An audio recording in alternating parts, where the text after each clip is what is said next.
Welcome to Smart Cherry's Thoughts. This is Sai from India.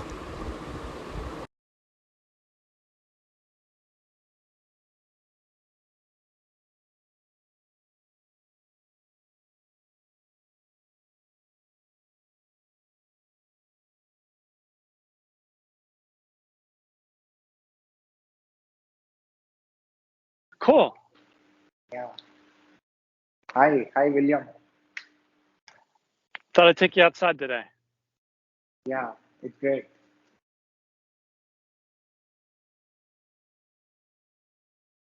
Hi, man. Thanks for coming to my show. Thank you for the invitation. So I thought to tell about you and the work that you are doing to my audience. Great. So can you please introduce yourself to my audience? Hi, everybody.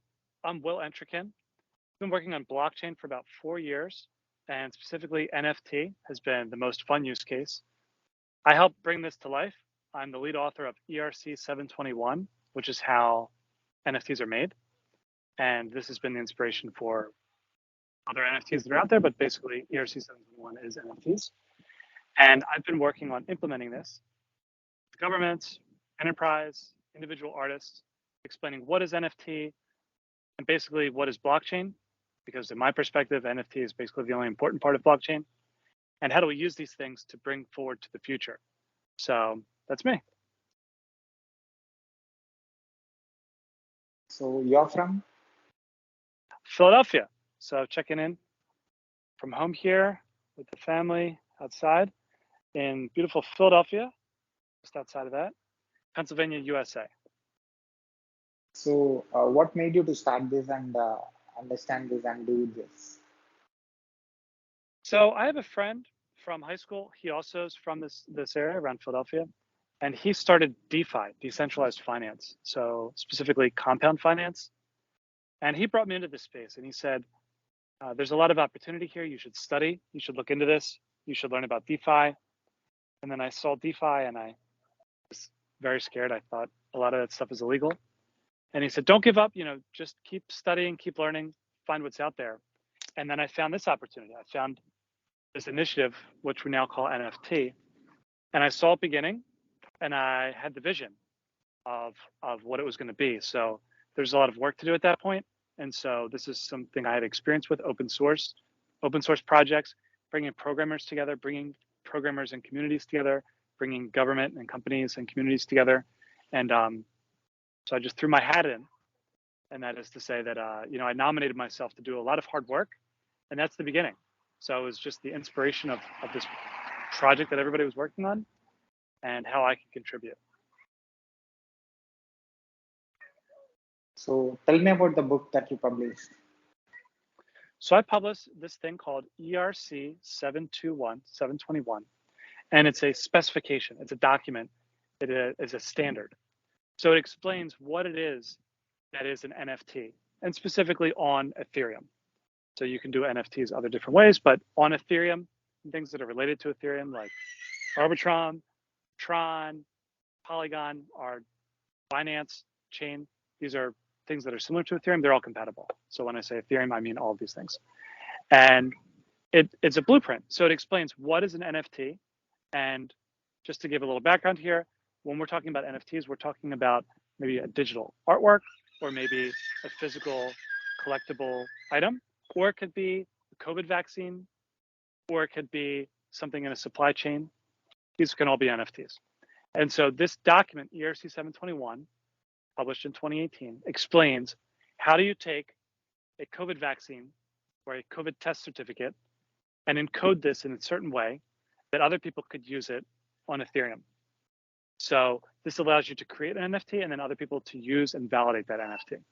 And that's all in this thing called ERC 721. It's meant to be read by programmers, people that are going to be making this stuff, but also for just people that are interested too. So it's an accessible document.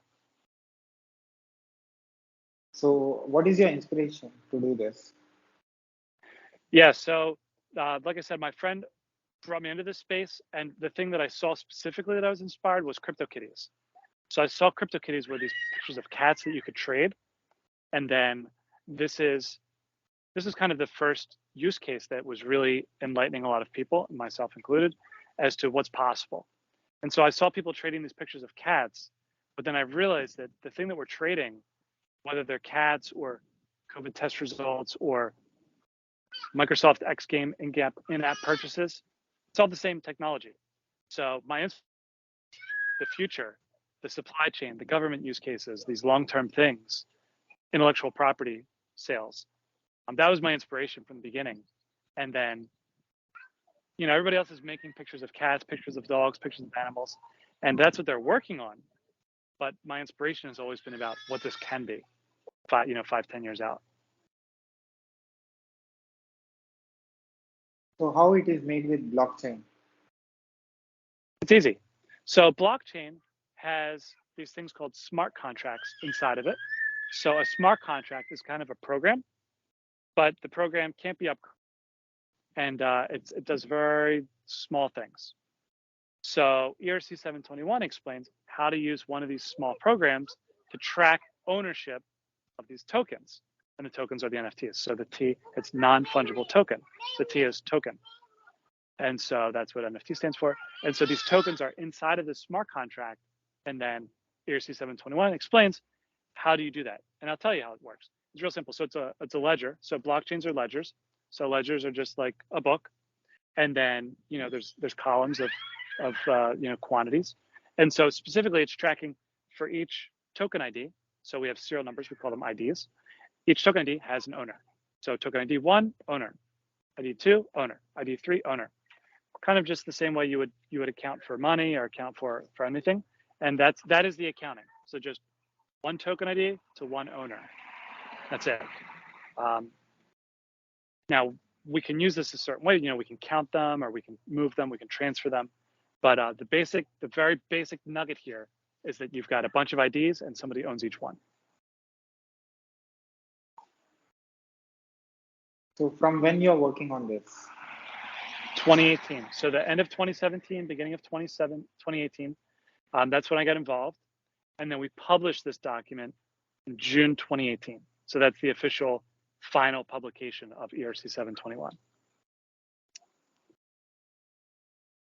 So you said you're working with organizations and governments. So how is that? Yeah, so since this has been published, obviously there's been some attention around this topic. And so I've been very lucky that I got to work with some of the larger groups working on this. So right from the beginning, one of the groups I worked with is called Ernst & Young. Now they're called EY. It's a big accounting firm, accounting, consulting, tax, all that. And so this is formerly my client. They were working with Microsoft, and Microsoft controls Xbox, and NFTs are used inside of Xbox in the accounting for the sales of the games inside of Xbox. So this is one of the use cases that's been connected through this group. Also, EY is working on pharma supply chain. So I really just got lucky. I just found the biggest use cases on day one. And pharma supply chain. So pharmaceuticals is a very, very complicated supply chain problem. These drugs are moving across borders, different taxes, has to be cold, which is called cold chain. And, these things can get lost. They're very high value, so people want to steal them. There's a lot of things can go wrong and does go wrong in supply chain for pharma. And so that was one of the first use cases I actually worked on. So Xbox, pharma are NFT use cases. Also another government one was COVID test results, specifically in Mexico. So you get a test result and you want to make sure it's authentic. So this can be done on blockchain. And these are I just got lucky to get involved with these. But in general, the way I work is I have a weekly phone call called Community Service Hour. And then I just take anybody's questions like this every week. And so I just take questions.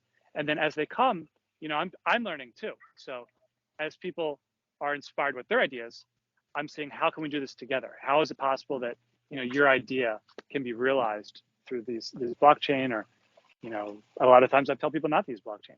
So the idea is great. You should skip over this blockchain stuff. So how this is useful? It's useful because blockchain, this is a technology, it's very easy to make a record and to prove that the record was made and then to not change that record. So You're going to write something down and it's going to stay written down and you're going to know who wrote it. That right there is a huge value proposition. Basically, everything in government should be using this type of a model. So government, right? Government publishes something. You want to know that government published it and you don't want them to change it. You don't want it to be falsified. So basically everything in government should be using blockchain or something like blockchain. And that's the nugget here. So that's how it works. That's why it works, is that blockchain is this immutable ledger is what we call it. Who are using this? How it is being used? Yeah, that's how it's used. So the ledger is tracking where each token is, who owns it. And so the ledger is just a book. And then, you own it. So Sai owns it, and then Will owns it, and then Sai owns it again. And so this is a ledger. So we're just writing on the ledger. This is who owns it. This is who transferred it. This is when they transferred it. That's it. Pretty simple. So how many are using it right now? Oh yeah. So there's thousands of, let's say hundreds of thousands of people are touching these things, and there's thousands of people creating these things. So it's small and big. The thousands of creators, I'm just talking about notable projects. So there's, one project can be very big. One, for example, the post office of Austria has stamps that they sell using crypto. So that's just one project, one of the thousands of projects out there, and in Croatia as well. So these are, one project could be a collection of stamps, or a collection of series of stamps, or COVID test results, or pictures of monkeys, or pictures of cats. That could be one use case. So thousands of these so far. So tell me about your team. My team, that's it. You're looking at it. So I work independently, and then I work as a client. I do client engagement. So I will take phone calls, and then maybe I'll be advising or consulting. So there's a drop going on right now. One of my clients is selling baseball gloves. And so they call me. They're also from Philadelphia. And they say, how can I help? And so I create a plan with them, or I would do some of the work for them. And that's how I engage. So I do not have a team. So I work independently every time. The different teams that I work with, those are my clients. So my team could be Ernst & Young, Microsoft. It could be Rawlings. There's they make baseball gloves / Dream Syndicate. It could be GenoBank.io. They make these COVID test results and DNA test kits. So these are all of my different teams. Tron is a blockchain. So just different crypto funds, different groups, but I don't control these teams. So I never own these teams, or I don't pay them as like a salary or anything like that. Still independent. You work globally? Again? You work globally? Oh yeah. So I work in I'm broadcasting here from Philadelphia. I also work in Shanghai in China. And so those are two places that I'm pretty big. And then otherwise I travel.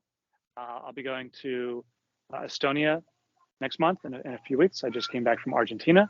And so there's places that I'm invited to, and I just go, do the events, the conferences, the speeches, the workshops. But I just have basically the two home bases where I'm working is Philadelphia and Shanghai. So you created this after writing the book? I did not create it. So this was actually created by CryptoKitties. So CryptoKitties is the one project that has pictures of cats that are breedable and they're really cute. And so the CTO of that project, his name's Dieter, he actually started ERC 721. The problem was he has two responsibilities, was this standard and then also these pictures of cats. And the pictures of cats, well, they they became very popular.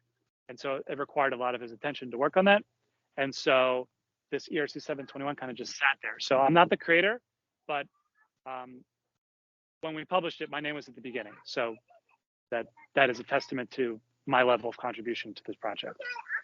But I'm not the creator. So how your previous experience helped you to know about this and work on it?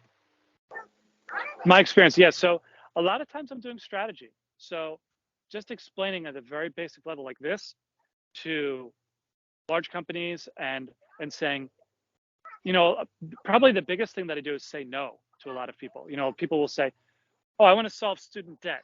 I want to solve student debt using NFTs." I've heard that one. That's a very popular one. And then I can explain why that's probably more difficult than they're expecting. Where people say, "We're going to solve climate change. We're going to solve climate change with NFTs." And that's a very difficult challenge too.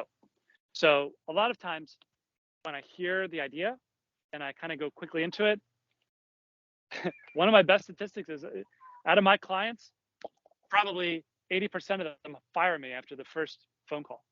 And that's a good thing because they also usually end their project. So they have an idea, they make a team, they get money, they call me, I'm advising them, and then they stop. So these are projects that were not going to work, and they found out quickly. So strategy is the first thing that I do. Is I get involved. Just is this idea going to work? Do you understand what it is that you're saying? You know, does your vision align with reality? And what can you expect? So I'm kind of a Sherpa. You've got the mountain. I'm climbing up there. I'm showing you what the mountain's going to look like. I'm preparing you. I'm getting your food ready. I'm getting your walking stick. I'm like, here's where we're going. And they're like, wow, that mountain is really high. I'm going to go home and take a nap. That's the first thing I do. Otherwise, I help build teams. So if you have a team, so again, I don't have my own teams, but I know people in the scene. So if you're building a team, I will help you build your team and help you understand what you need for your team. So this could be a new team. This could be, just a couple of people, or this could be an established company. And, they're just adding a new division or trying a new product. But that's team building. And then creating your product. So your product is going to include, what you think you want versus what you actually want. So that's design. And the last thing I do is, depending on the company, help to sell that. So helping explain their product to their customers.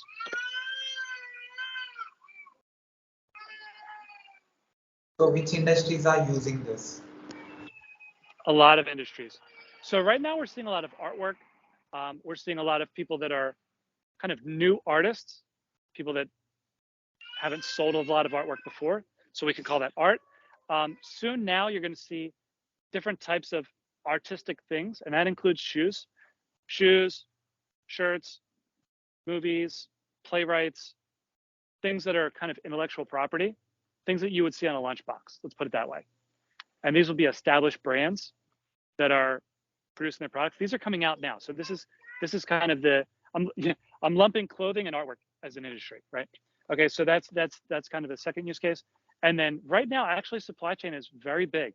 So supply chain is happening, but you might not hear about it so much because they don't require investment. So if you look right now, the pictures of cats, crypto kitties, people buying them, selling them, buying them, selling them, and some people are making a lot of money, and that kind of drives the front page of the newspaper. But when you see Microsoft or SAP or somebody doing a supply chain use case, it's much bigger. I mean, it's way bigger, but nobody's getting rich off of this. It's just working. And so it doesn't really have as much news coverage. I'm happy with that. The projects are doing great and we're making great progress. But and these are big use cases that are happening today, but the story's not really being told. Which countries are using it? Oh, so the United States happens to be pretty big just because, there's some innovative people here. China is stuck a little bit because it might be illegal there. So they're still figuring out the laws of what's legal and what's not. So you'll see a lot more innovation in Singapore, Hong Kong than you would in China and Korea. Korea is very big on this. So you've got Korea, Hong Kong, Singapore, United States. Now in South America, this is very big because of some currency issues down there in the economy. So Argentina, Mexico is actually pretty big in this scene. And then in Europe, Germany is very big. UK is having a large event later this month. NFT NYC is moving to London, or is hosting in London. So I think London's smaller, but Germany is pretty big. And then Slovenia happens to be a nice spot. France is a nugget in there just because of some tax laws. France and Switzerland are preferable to these type of companies. So these tax laws are just attracting innovative people into these countries. So those are probably the biggest right now. A little bit of Canada too, but just like I've said there, those are some parts of Africa, but it's not a very big center yet. But those are basically the areas where this is happening. So which countries are using it more? All of those. So all of those. China, Singapore, Korea, US, Mexico, Argentina, maybe Brazil, Germany, Slovenia, Switzerland, France, UK, maybe Canada.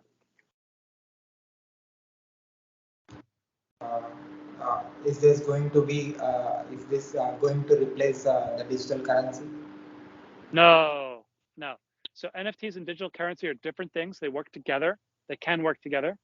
They don't have to. And it's not going to replace digital currency whatsoever.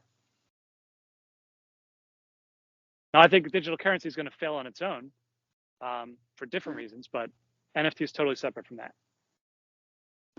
So it is being built using blockchain. Yep. So here's blockchain. You put digital currencies on blockchain. You can put NFTs on blockchain. You can put some other stuff on there too. So your book is completely about blockchain and how it is made. Yeah, it's explaining how to put NFTs into blockchain. It's explaining exactly how to do it. So how your previous jobs and experiences are helping you to do the present work? Oh yeah. So my experience, I worked in engineering and finance. So I worked for Google for a minute. I worked for the U.S. Navy. I worked in semiconductors, just doing engineering stuff. And then I've also worked in finance, buying companies, how to buy companies, how to sell companies, how to integrate companies. And actually, I had a great experience at Google a long time ago. And I was working on this new program that they had for open source. And they actually paid me to work on open source, just free software. And it was pretty ahead of the curve at the time. Like companies weren't really paying money for this. And so that was my experience, was working on open source projects, huge projects, and then coming in as one person on the outside, coming straight into the middle of the project and then contributing whatever you can. This is really not the case at the Navy. You don't just jump into the middle of the Navy and then change anything. That's not how the Navy works. And this is not how large companies work. It's not how governments work. But open source works this way. And so I have quite a few years experience in that, getting open source, learning how to bring communities together. And so that is what basically made me confident enough to start in this project. So when I saw the landscape, I saw the people working on this, I drew on this experience and I said, yeah, I've seen these type of problems before and I know how to solve them. So I know that the inclusiveness that we need to draw the people together is going to solve this. And that's exactly the playbook I used on ERC 721. Because it's a book. It is a book, but the book's not the important part. The important part is that nobody else has ever written a book competing with it. There's no competitor. So if you read ERC 721, that's one book. What you should really look at is the 4 books that weren't published. So the other books that were retracted or canceled. And so really the effort here is getting everybody to agree on this one book together. And so, I mean, the book's cool. It's got words in it. The words are okay. But really, it's the unanimous consent that we have around this book that's the contribution. Tell me a few experiences you doing this job. Yeah. So originally getting started, it's how do we get this book to be good? How do we get the other books to be, when you're creating a standard, you want things to connect together. So you want NFTs to connect, you want maybe marketplaces to connect, wallets to connect, digital currencies to connect, everything's got to connect. And so if you have 2 different standards, some things connect here, some things connect there, that's a really bad problem. So we really want to have one standard that everybody uses. And so that was the problem. So the techniques that I used here was really simple. If you're in this space since 2018, if you've been working on NFTs since 2018, you know my phone number. Everybody knows my phone number. This phone number right here, this phone, I'm on the phone right now. You have my phone number. If you want to know if somebody's in the NFT space since 2018, you ask them. do you have Will's phone number? Because they do. I've been on the phone with everybody. So, well, I haven't been on the phone with everybody, but I've at least, offered to be on the phone with everybody. And so I've sent emails. I'm out late night, any time zone. I'm like, look, I might have this right, I might have this wrong. But what's really important is that I talked to you about this and that we got on the same page. So that was how I did it. That's the secret. It's just lots of phone calls, giving everybody my phone number, and just being available 24/7. So tell me about your clients. Yep. So this is what we talked about before. This was EY, so EY/Microsoft. This group has been working on supply chain, cold chain, pharma supply chain, pharmaceuticals. And so this project has been going strong. Microsoft has been embedding NFTs inside of Xbox. So you wouldn't see them if you use Xbox, but if you're a publisher, if you sell games on Xbox, you can use these NFTs to get paid. And you can get paid faster. Actually, you don't even know that they're NFTs. They're just things behind the scenes, but you're just getting paid faster. You used to get paid in 180 days. Maybe now you get paid in like 4 days from when they buy the game to when you get paid. Huge improvement. Also working with a government in Mexico called Quintana Roo. So Quintana Roo has a problem with COVID test results. People were faking them. They were taking the test and they were writing a different test result. And they were faking them specifically for travel. So this is my client here was a genobank.io working with the state of Quintana Roo and also Avalanche. Avalanche is a blockchain. So the three of us working together and delivering this product of just secure COVID test results, private secure test results that are time-stamped. Other ones, Tron. So Tron is a blockchain. Tron is having a strategy of how they're going to. They have a hackathon, and it's a very ambitious project, very, very ambitious. And so I'm coming on them with a strategy. So I'm helping them with strategy. How do we launch a hackathon in the West with this company that started in the East? Also working with a crypto fund. This is a private company of people that are investing and they want to work with they want to understand the projects that they're investing in. I don't think they've said very much publicly yet.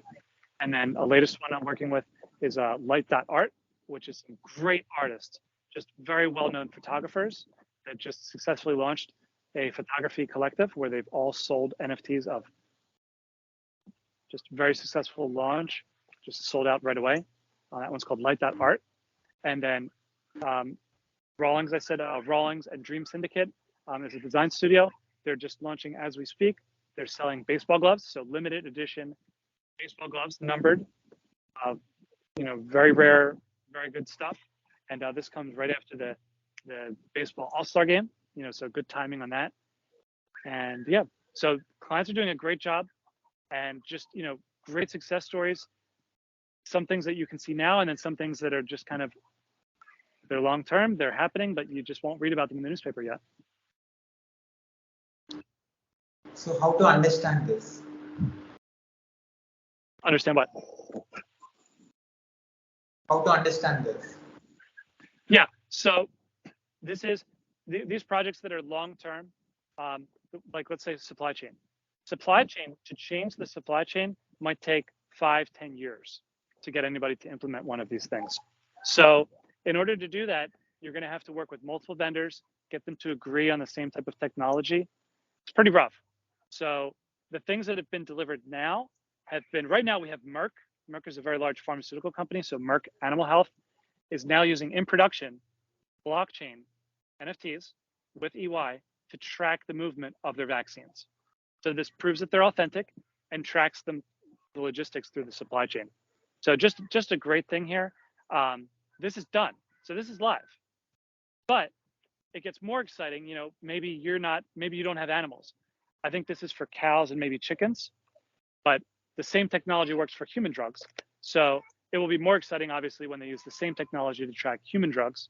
Human drugs have a higher price, higher value than animal drugs. So the same thing's just going to roll out, and that's when you see it. That's how it works, the rollout. So we start now with animals, chickens and I believe chickens and cows, and then we have human drugs coming later. And it just takes years and years to do it. So what's its future? Yep. The future is just, it's like a snowball. So it's coming down, it's getting bigger and bigger. The things are already happening. There's not much more to invent. We're like 2001 right now. The internet's been invented. We have the computers, we have the World Wide Web. Now just everybody needs to use it. That's where we are right now. We have NFTs, we have blockchain, we have all the good stuff, we have all the bad stuff. A lot of people know how to use it. A lot of things have already been integrated. It's just that as people recognize the value and how cheap it is, how easy it is, and the benefit of the security, more and more people use it, and it just keeps working. That's the rollout. So, can you tell your online presence to my audience? Online presence, yep. So I'm on Full Decent, FULLDECENT. So I'm on Twitter and Twitch. So I have a weekly phone call every week. It's called Community Service Hour. And so NFT Community Service Hour. And it's 1 hour a week, Tuesdays at 6 o'clock New York. And you just show up and ask questions. I'm here. So you can ask questions about NFT, Web3. You can ask about your project. Basically anything I would do for consulting, I do for you for free every week. I want you to be successful. And so you working on these things, connecting through social and through these phone calls, that's my vision too, is you being successful.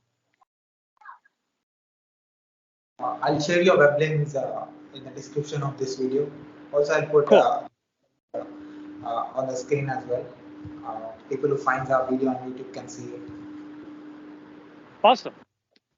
And at last, what is your observation about my work? Have you seen any videos of mine on YouTube?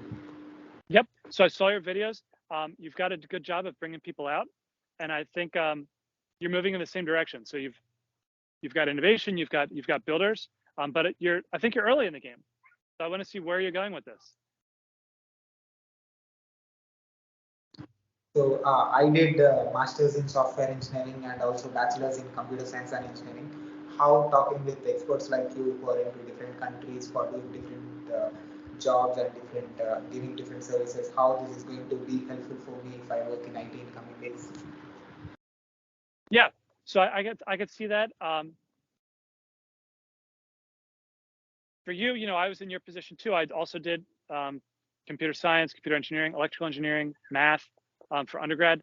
And so, for you also want to get your hands dirty too.